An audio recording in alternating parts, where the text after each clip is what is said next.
Ron Partlow. Oh, I'm live. Whoa, live. We're back. We're back.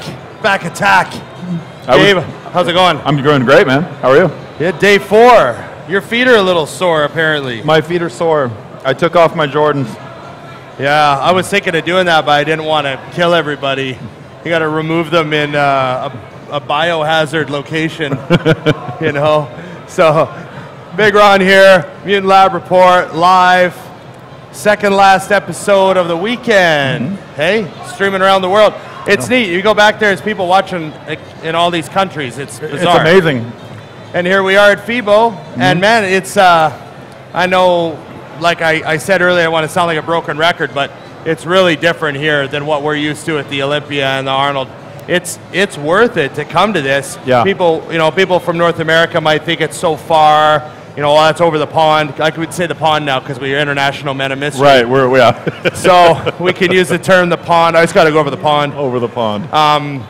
But it's crazy because of all the different cultures and all the different languages that are coming together. We're meeting people from, I met a guy from Morocco yesterday, and Egypt and Turkey and Lebanon. I met a couple from Dubai. Yeah. And Bahrain. And a guy, I said, where are you from? He's like, Aruba. I'm like, like fucking everywhere. Jamaica. Exactly. Yeah, really. And so it's awesome. Finland, Norway, Sweden, Switzerland. Had a whole bunch of people from Belgium. It's crazy. And then it's funny because I had like one guy from San Diego, one girl from LA, one guy from Jersey, Chicago. So when the Americans come up and say, hey, can I get a picture? I'm almost like, oh, wait a minute. Wait a second. I know you. Belong here. Yeah. You know what I mean? I feel like I'm on the other side of the pond. Out here it's make photo or photoma. Can we make picture? Yeah, can we make photo? Can we make picture? Yeah. Enough with that. That's the Borat accent that'll get us in trouble. Don't start dropping lines. Okay, so we got Twitter and Facebook Q&A from our loyal fans on our page and our Twitter, and so I was going to fire these off to you. We'll get this information out to everybody. Rudy Boy on Twitter. How many meals do you eat per day, honestly? So obviously the way it's worded, as if I would lie, or misinformation is just so prevalent that people don't know what to believe now. Yeah, there is a lot of piss poor information out there. Yeah. No, I honestly eat seven meals a day. Right now I'm down to 6 because I'm actually getting ready for a contest. So. And what about solids versus shakes? I'll do at least 4 solid food meals, and then 3 shakes usually. And then do you do what I do, where as you get hungrier in the diet, you start dropping the shakes out and replacing them with solid food? So sometimes. I mean, sometimes, yeah. Right. Not me. I hate to eat. I know it sounds funny, but yeah. I hate to eat. Me too. Like, yeah. And it's usually the last 4 to 6 weeks where I might actually be that hungry. Yeah, exactly. Like last 4 to 6 weeks, I'm like, okay, I'll do anything for more food. I'll actually take like my simple carbs, and like I remember when I was working with Aceto, I would beg him to get rid of the Pop-Tarts and go with something with more volume. Right. Like an oatmeal or something like that. He's like, yeah, go for it. Yeah. Right. Yeah. And my vegetable volume goes up. You eat a lot of vegetables. You eat a lot of greens. Yeah. With your meat in your glass bowl. And for any of you who don't know, Ron eats out of glass Tupperware, which is awesome. And he made a few valid points. Keeps the food warmer longer. Yeah, you sit and eat for half an hour and your food stays warm. And it also tastes better for some reason. Yeah, and I started doing it because I like you shouldn't microwave plastic, right? But I just realized I liked it better, it tastes better, and there you go, It's like drinking out of glass versus plastic. Yeah, over here, let's just show that. It's a water bottle. Everything's a glass here. It's not plastic, which to us might seem like a huge pain in the ass. There's a lot more breakage and stuff, but yeah, it tastes good. Yeah. Except they should come up. The twist off cap would be a nice addition. Yeah, like, right. Let's move forward. You got to have a beer bottle opener to get this thing open. I just use the edge of the table. Bam. Yeah. Okay. B3 Fitball. Can we expect more quad twerking videos? Quad twerking. It was just kind of a one-time thing, man. I don't know. It took off though. People it made them laugh. and that's what I was going for. I was just in a mood that night. I was actually Confessions of Gabriel. I was really sad. I actually cried for the first time in like, I don't know how long, like maybe a year. Did it have anything to do with Miley Cyrus? No, nothing to do with Miley Cyrus. I felt better afterwards, and I went out and I got my workout on, and endorphins kicked in, and I was like, let's get goofy. So, well, there you go. Yeah. Well, so we can't expect, possibly. You know, you already have a couple of signatures. I just did another one with Dana Lynn Bailey over at the six-pack bag booth. Oh, okay. And Rob should be posting that up here soon. Oh, well, then you can. There it is. You can expect more quads Yeah, working. go to Flagner Fail or six-pack bags. It'll be on there. Because, like, we, like, roll with them now. Because we're cool like that. Yeah, you know. They, like, come over to my house, and we, like, chill. Flagner Fail, yeah. DLB, you know, Day Nux, whatever. Played some Xbox. Rob Bailey, you know, we the Hustle Standard. You know, I jammed a bit. We mixed some music. You know, we might do something with it. On the weekend. We'll no big see. deal. Platzi 069. Because I don't say 6'9". No. I say 69. 69. Hope you're feeling better. Thank you. How many grams of protein do you eat per day, and what body weight are you kind of thinking for nationals, which actually USA's for you, it's not USA, nationals. yeah. So there you go. Grams of protein, I think I'm a little above 400, somewhere in there. Yeah. I take in on average anywhere from 60 to, I think sometimes close to 80 or 90 per meal. Yeah, that just depends on the meal. Yeah, same here, yeah. Yeah, so, and then my body weight, I don't know, man. I don't know. Last year, I was like, I weighed in at the USA's at 295, and I should have been 288, 286. Okay. I think to be absolutely dry. I remember someone said, what body weight? And you said, well, body weight doesn't matter. And then I chimed in, well, 210 would be a bit of a disaster. Right. You know? That'd be a disaster. So it matters in a way. You know? I'd start a pistol if I was on anything under 280. Okay. And one of our ambassadors, Hoops, Jeff Hoopman, for those of you who aren't in the know, can visitors drop in your gym in Washington? Because people know it's a card lock, so they want to know, can they go and drop in? Absolutely. Yeah, it's I mean, it is a private gym. We're not public, so I don't have to take your shit. I can kick you out. If you piss off one of my members, one of my family members at Flex, we will kick you out. Your money means nothing to me. It's about environment. And if you track mud in the middle of the night, you will go through the camera, find out who did it, and deactivate their card. Don't doubt me. Yes.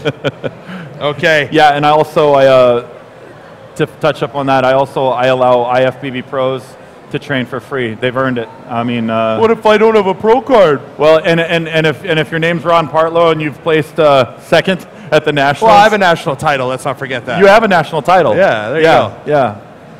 Okay. You're a pro to me. I'm a professional in a lot of ways. Let's go with the Solution 1981. He doesn't have a question, but he's one of our loyal guys, and he just wants to say, I hope you're feeling better. What exactly happened? Basically what happened was something inside my cooler that I had packed overseas with all my food in it. Something had contaminated the ice water that was in there. This is my theory. I don't really know, but contaminated the water in there, and when I picked the bag out to eat, you know, I had a vacuum sealed bag, so there was nothing that could get into my food. But it was on the outside. But I think it was on the outside, yeah. And then of course, you know, you pick it out of there, it's all over the place.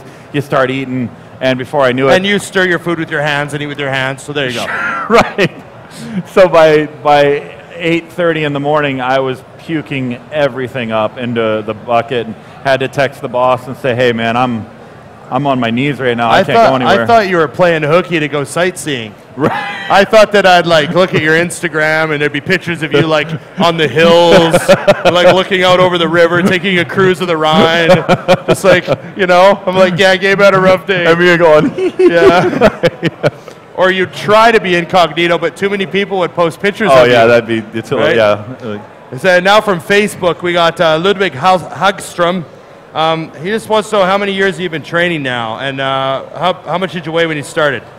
That's a great question. I started out at 163 pounds, and I was 16 years old. Okay. Yeah, 163 pounds, 16 years old, so that was 20 years ago. 20 years ago. But 80 pounds of that was head. Huh? 80 pounds of that was head. It still is. There you go. Yeah. Same here. My head's the same size as grade 5. Right.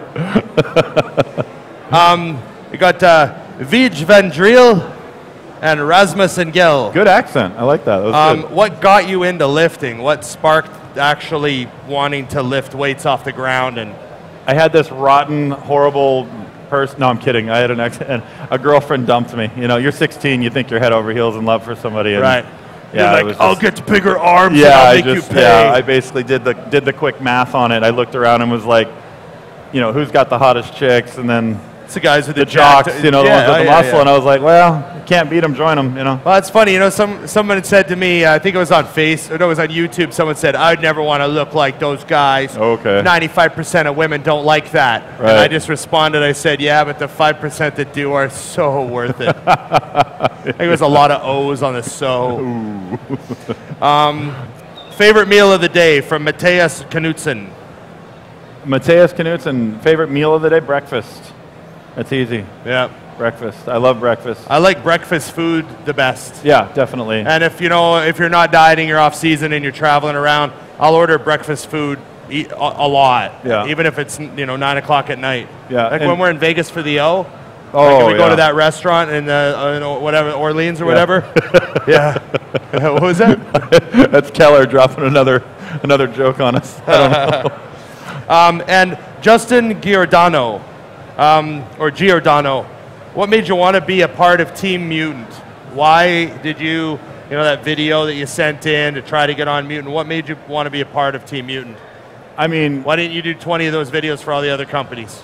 To tell you the truth, and not to sound big-headed or arrogant, I just felt like I was a perfect fit. I felt like my height and my size and everything like that just made me a perfect fit. So, and I was told that by other people too. It wasn't just my idea, you know. So Aaron Singerman is one person I really have to thank, because he's really the one that knew about you guys and told me.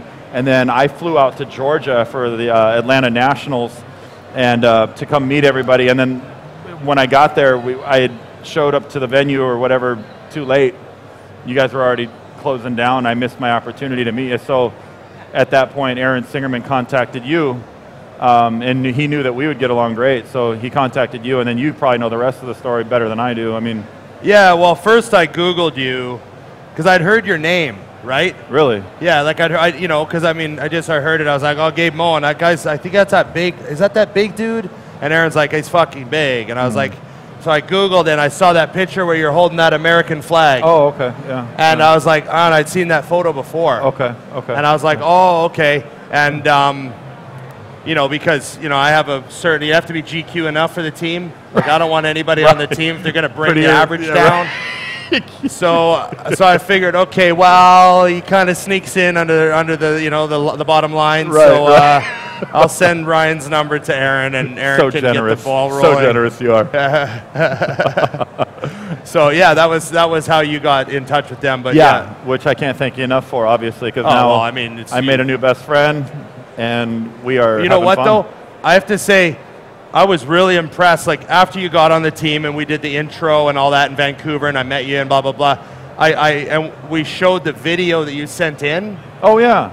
I was really impressed. You did a good job on that. Like you went way out of your way. You bought the shirt. You bought the product. Yeah. You put it together. Like it was clear that you hadn't done it you weren't doing that for 20 other companies. No. You would have spent $1,000 on shirts and supplements. You know. Yeah. You specifically picked the company, and I mean Ryan's impressed by that sort of stuff. Yeah. You know. And people always ask me, are you feeding me bullshit? I mean, do you really take this stuff? And I'm like, bro, I have videos. Look at the videos and when they're dated. I was taking this fucking product before I was ever considered an athlete. Yeah. With these guys. I wasn't even talking to anybody. You know what I else? love the product. That's funny because people ask me and I go, you know what? Go through my Instagram and look at, I've got some of my kitchen shots up, like your progress shots. And I go through my Instagram and look at my progress shots, and you'll see the Mutant product on the shelf above my stove changes. Right. Because I go through it. Yeah.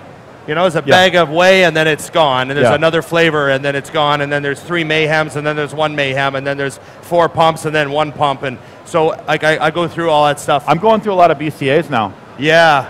I love the watermelon. Holy shit, I know. watermelon. That's wow. I'm going through a lot of BCAs and pump. Yep. Yeah. So a lot of pump, a lot of BCAs. Those are my 2 go-to products right now. Yeah. Yep. Staples. Yep. So, what about the trip home? You head home tomorrow, same as me? I do, yeah. Yeah, hell of a flight. Yeah, right. You ready? I'm gonna. It's like you have to get more psyched up for the travel than you really do the weekend. You really do. That was the whole. I wasn't even worried about this. This was supposed to be fun. Yeah. The trip is oh my god. Yeah. That's. Yeah. I can't wait to get back. You know, let's just talk about gyms for a second. Yeah. You know, you hear people say, "Oh, I'm gone to FIBO. It's hard to work out," and you're like, "Oh, well, whatever." And then you get here and you're like, "It is hard to work out." It is. The gyms are not like what we have in North America. To find a gym where we can just cut loose and have space where you can actually do this. Yeah. Like, how crowded was that gym the other night? Pretty crowded. Man, we trained at a gym here. It had like 200 people in it. Yeah.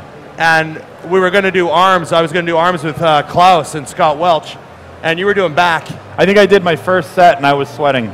Yeah, first super set, hot. I was just like, oh my god. And Klaus and Scott Welch and I, we had this grand plan. I was like, well, we're going to each pick an exercise for tries, and we'll each pick an exercise for buys. And we get to the top of the stairs, and it's fucking just mayhem. Yeah. Average age, 19. Average weight, Dumbbells are 150. a clusterfuck. You can't. There was hardly any dumbbells on the rack. Yeah. And I literally saw a tricep press down hanging, and I just grabbed it, and I was like, we're just going to do all 3 exercises on this press down. You know, so we did, straight handle, and then we did overhead. You almost have to, because arms. if you don't, you get stolen right away. Yeah, it was a waste to try to move around. And then for biceps, we just stayed in the same 5-foot corner. But on the positive end of it, if you were to come out to FIBO and check it out, you'd probably see every fucking idol you've ever had. Well, that's a funny thing. Under one roof. We're training like that. Cedric's there training like that. Fuad's there training like that. Everyone's in the gym training, and they're literally, we're all giving each other the same look. We're like, what the fuck? Everybody's there. And you could see, like, he's walking around like, what can I do? It's not like he's doing a certain workout. You're just trying to train. Yeah. Yeah. And it was actually pretty nice. They were actually, the people that knew who we were and stuff left us alone until we were done with our workouts. Yeah, and they let us in for free. And they let us in for free. Which is one thing corpos in North America do not do. No, they don't. So I got to hand it to them. They have it down when they know we're here for FIBO. Flex Wheeler Fitness does. Hey, there you go. All right. But that's not corpo. Not corpo. It's been, but the people have been great. They've treated us fantastic. Yeah, they did. They really did. It would just take a while for me to get used to where to get food, and you feel out of your element. Your favorite restaurant's not right there, and you know what I mean? And thank God for taxis, because we'd be screwed. Yeah, no doubt. I wouldn't be able to get around. No doubt. And that's another thing. Mutant's been so awesome to us. They got us a car service. Spoiled. So we don't use taxis to get to FIBO and back. They got a car service, picks us up 9:30 in the morning, 5:30 in the afternoon from the event. Yeah. We don't stand in the cab line. No. We don't have to walk to get a taxi. The guys stand there waiting for us. It's like at the airport when you see a guy with a sign, you know? First class all the way, man. First class, man. Yep. It's really, really awesome. Yeah. So we're lucky. Yeah. You see guys with their bags, and they just been standing all day, and they're in a cab line. And they're hoofing it. 2 steps forward, wait. 2 steps forward, wait. Yeah. And we just breeze by them and get in a van out to, Almost feel bad. Yeah. Almost. Almost? Okay, almost. Okay. Well, that's it. I got one more show coming up to wrap up with Ryan Keller. And so, Gabe. Hey. Always a pleasure, buddy. Yeah, it was a good weekend. Yeah, it was. We rocked it. Yeah. Rocked it and socked it. Lab Report Live, FIBO, Cologne, Germany. And we're going to be back here next year, Yeah. Look forward to it. And I'll see you soon, Gabe. You got it, buddy. We're going to be training. Our Pecs Appeal drops soon. I can't even flex. I'm down 20 pounds from throwing up. Yeah, you look like 250. Fucking Jose Raymond told me in the bathroom I need to do physique now. That's a wrap. We're out.